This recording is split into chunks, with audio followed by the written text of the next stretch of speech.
welcome to Turn the Page, the official podcast of the Syosset Public Library.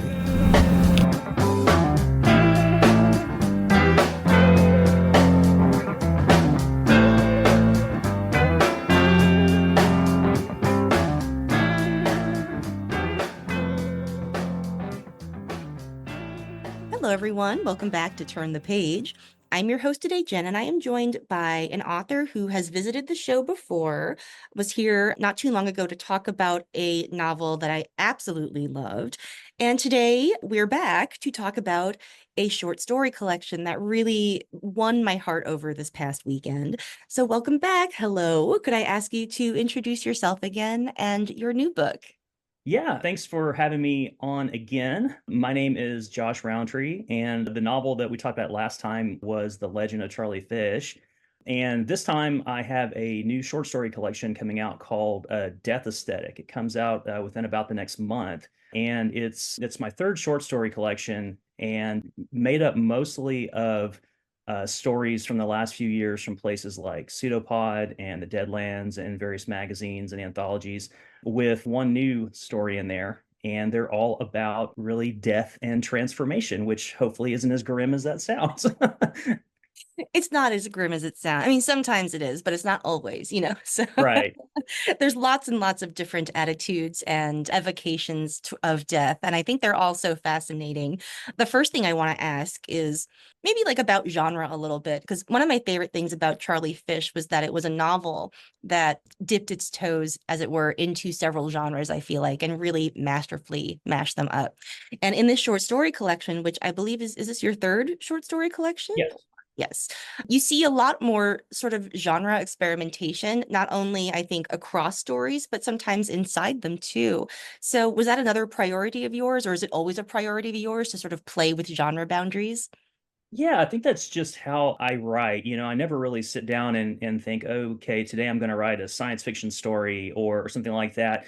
I've always loved writers who will, mix and match their genres and kind of surprise you with that. So, I really don't ever approach it with any specific thing in mind. But to your point, in this book, there are weird westerns, along the line of a Charlie Fish type of thing, and there are a couple of straight up horror stories, and there's a lot of sort of quiet, dark fantasy, a little bit of everything kind of mixed into it. And that's really how I've done with my, with my previous collections too. I think my last one, Fantastic Americana, was really kind of all over the place, but it collected a lot of my work from the last 20 years that hadn't been in book form. This one, I had a little more focus on it because I was choosing some of my recent stories that sort of fit that theme of death and transformation. But that's really the only thing that kind of binds them together. Otherwise, I think, like you said, they're kind of all over the place genre wise. Hmm. I am really interested in how the collection came to be. Was there a point at which you realized that this sort of theme had been underlaying a lot of your recent work, or like at what point? I guess I'm curious for all short story collections in some way. Like at what point after writing some stories and submitting them and having them all over the place, like at what point does the idea of a collection start to coalesce? Yeah, I think I did realize that I had been writing, for whatever reason, a lot of stories sort of exploring the mystery of death. And when I started looking at those, I think what kind of started me down that path was the magazine, The Deadlands. It's a really fantastic magazine, and they publish stories that really kind of question death and that mystery. And when it first came out, I really wanted to write a story for it, and I was fortunate enough to sell them a couple of stories. But in that process, I think I started looking into that in my writing and seeing where I could go with that. And all of a sudden, I have just a handful of stories that come at it from a different direction.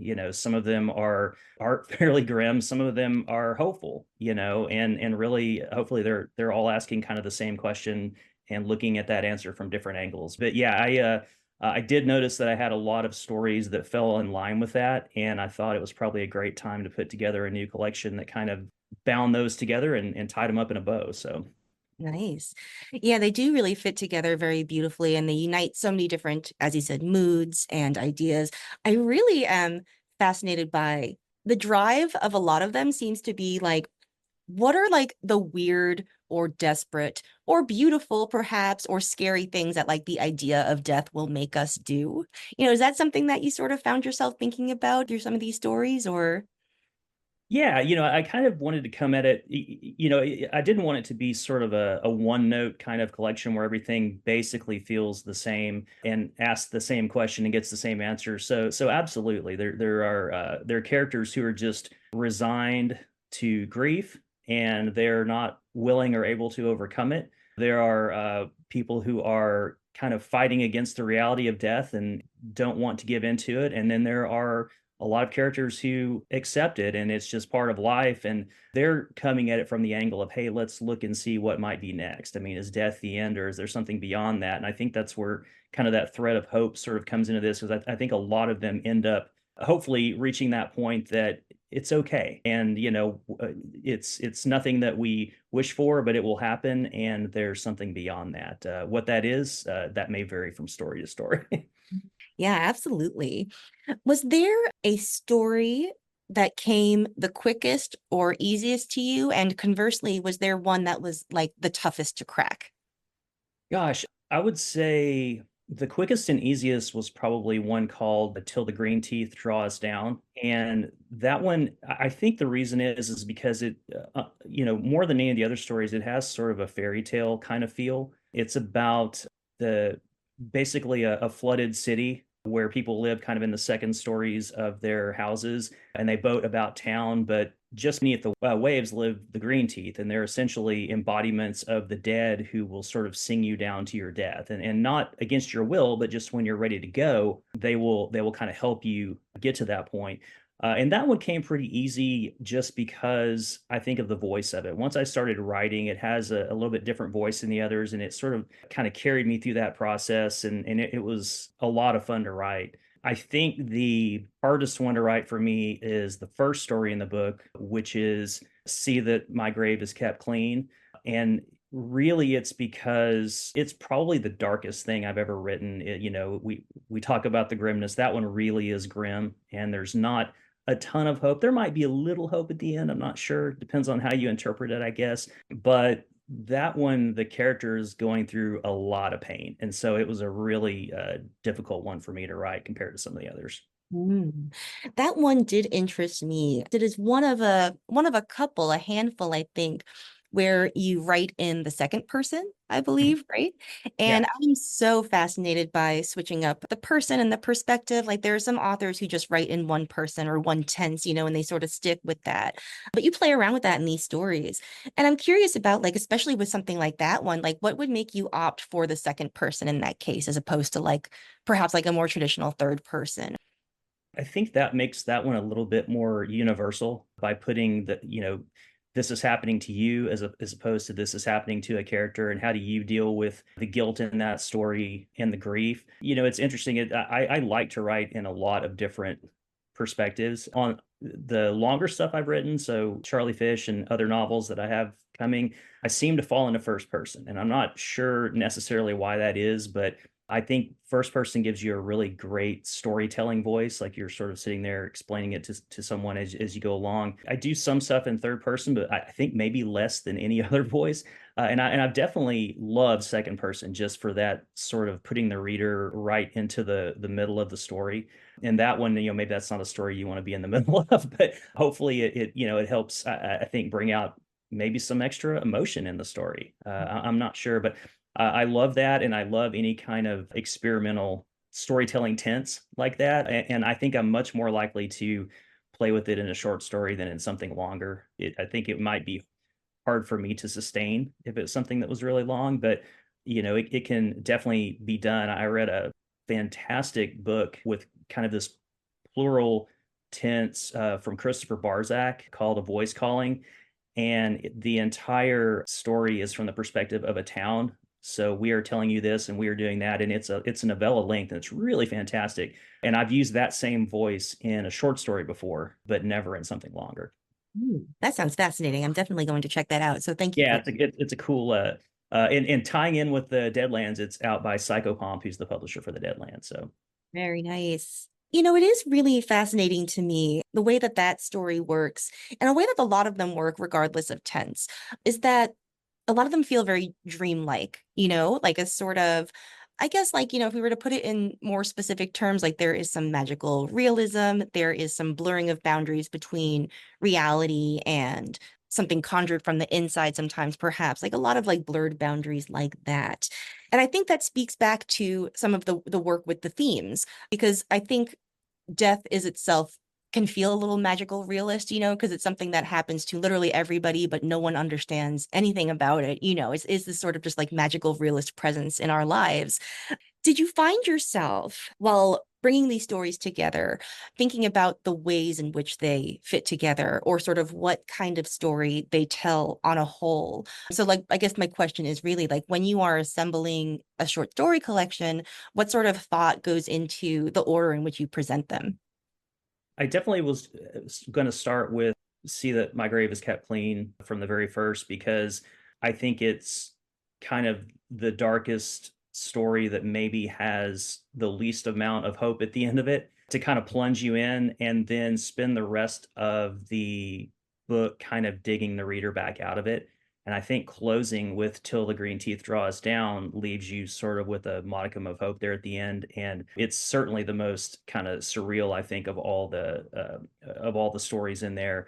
But yeah, just the journey along the way, it's just sort of interrogating that mystery from different directions. And definitely I was going for kind of the magical realism type feel in a lot of my writing the last few years. So kind of poking up against that mystery and seeing what happens, it sort of blurs the reality for these characters and hopefully for the reader.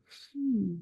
Yeah, the way that you just talked about that kind of clarified some interesting stuff for me, that like all stories about death are really kind of about like the edges of death, because we can't really Yeah, see that exactly. ourselves. Yeah. You're sort of, yeah, just poking around the borders of like a big unknown. That's very interesting. Yeah, I don't think that I may be misremembering, but I don't think there are any stories in this book that are about someone being in the afterlife necessarily, or at least the main character being in the afterlife, but sort of trying to figure out what's happened to their loved ones that are there, or what's about to happen to them. I think is really the angle that I came from with most of these. Mhm. Absolutely. Oh, I'd love to talk a little bit about maybe like crafting short stories, what your approach is in general.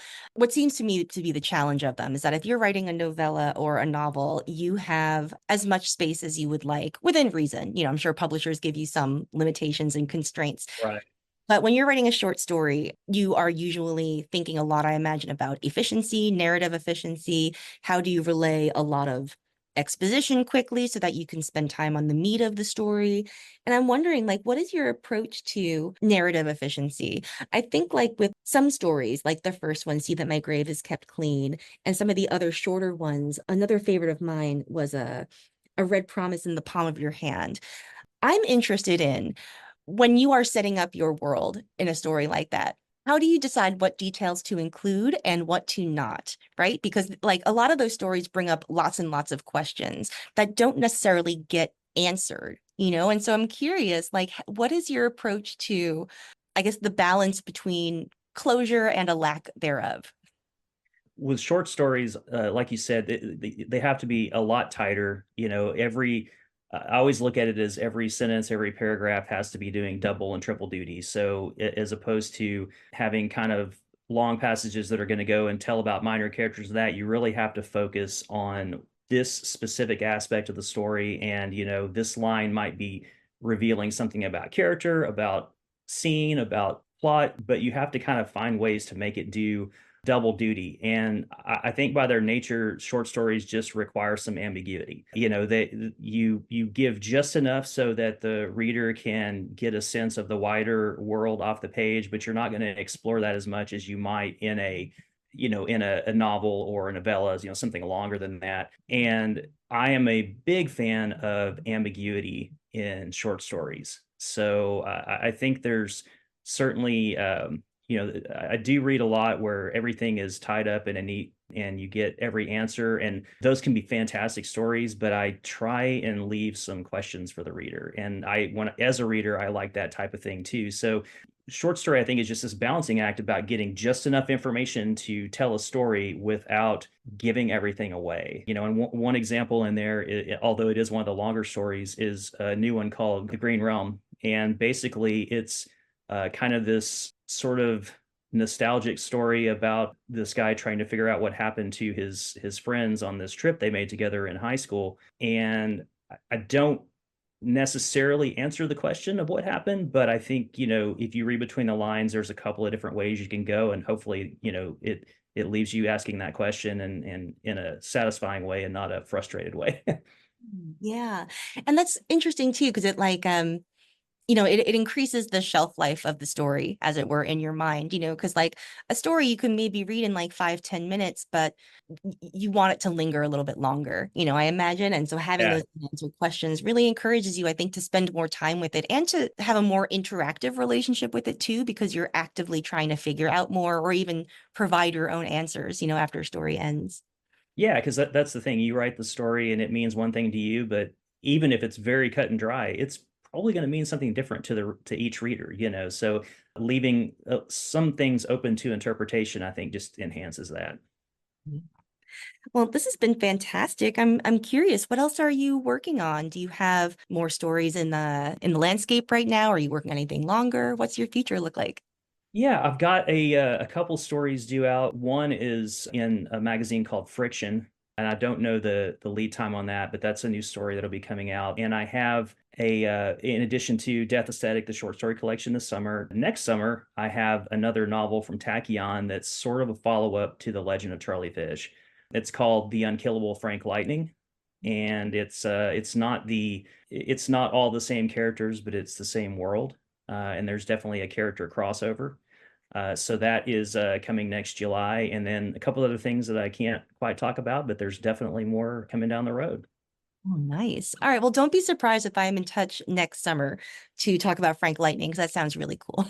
Absolutely. No, I really appreciate it. I have fun on here. Yay. All right. So that means, listeners, it is on you now. Please check out Death Aesthetic. It's a really beautiful, thoughtful, and very spooky sometimes collection of short stories. And I think it's going to make you think a lot and also feel a lot. It's really beautiful. You'll be able to find it at your nearest library, perhaps, or independent bookstore, wherever you like to go for books. So please go check it out. All right. It is now time to close this chapter. We'll see you next time. It's time to close this chapter of Turn the Page. Join us for the next episode.